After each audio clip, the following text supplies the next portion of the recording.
architecture begins with the Bagan Empire, who took power in the 800s but didn't blossom until they took over the Mon Empire to their south and imported their artisans.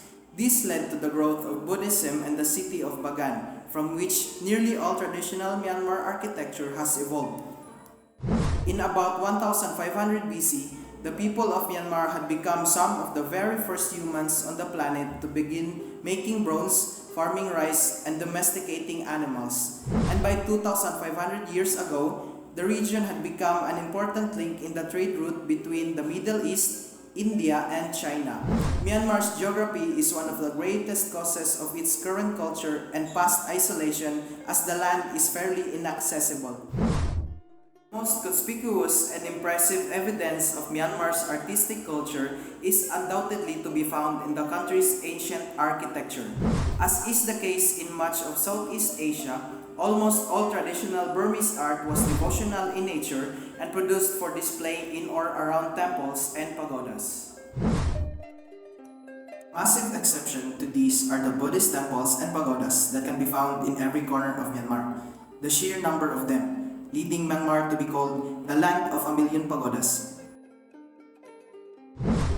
Yangon, as the former capital of British-ruled Burma, has a fascinating array of buildings from the colonial era which are very much part of the city's identity. Mandalay, the last royal capital of Burma. Mandalay was established by King Mindon in 1857. The architectural style adopted by Mindon was in direct continuation with the Amarapura tradition, richly ornamented in stucco and marble. Temples also benefited from wealth of elaborate and highly skilled wood carving, much of which has survived. Pyu City. The Pyu were the first documented inhabitants of modern-day Myanmar and are the first recorded living in the Irrawaddy Valley in the 2nd century BC. These Tibeto-Burman-speaking people established 12 walled cities that we know of, including 5 major city-states and numerous smaller towns and cities across central Myanmar. The 5 largest cities were called Bek Thano, Maingmau, Binaka, Hali, and Sri Setra. The Pyu people had a rich culture heavily influenced by their position on the trade route between India and China.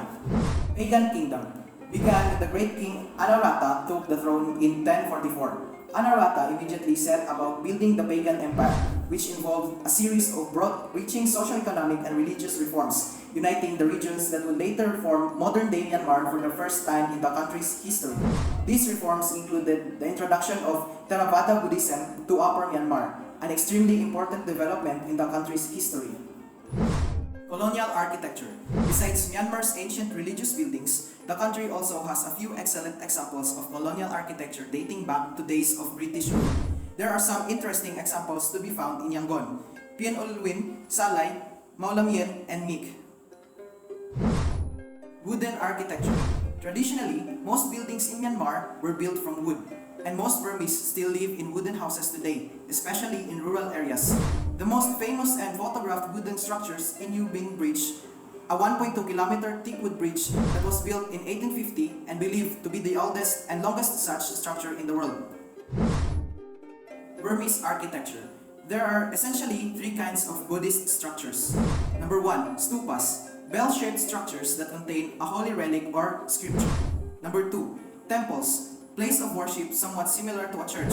Number 3, monasteries, which contain living quarters and meditation cells for monks. Prominent structures are stupas, temples, and monasteries. Stupas are solid structures that typically cannot be entered and were constructed to contain sacred Buddhist relics that are hidden from view in containers buried at their core or in the wall. Temples. This is a place where sacred shrines and images worship and contain numerous Buddha statues and images. Have an open interior that may be entered and in which are displayed one or more cult images as a focus for worship. Although the simple distinction between stupa and temple is useful, the distinction is not always clear. There are stupas such as the Myazidei that have the external form of a stupa but are like a temple with an inner corridor and multiple shrines. The building type, of which there are abundant examples, is the monastery. That can be either a one-room building or vast complex of buildings. Another example is royal palaces, which predate the colonial era, were often made of teak. An abundant tropical hardwood, recently constructed places done with sometimes patch attention to detail and quality can be found at Mandalay and Shweto. Design. The lotus motif is a decorative feature found on the architecture of Buddhist shrines and sacred depositories such as chedis or stupas.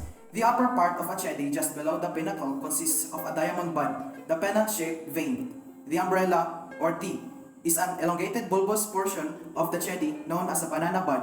Just below it is the kyayint, or momif, that is a motif of a large lotus petals encircling the chedi. Next is the kyayan, or moon vev, which is a part of the chedi that resembles a spreading upturned lotus flower. Then comes the kyanu, which is a motif of small lotus petals. And lastly is the kyamok, or mumarsmurf, which resembles an inverted lotus flower.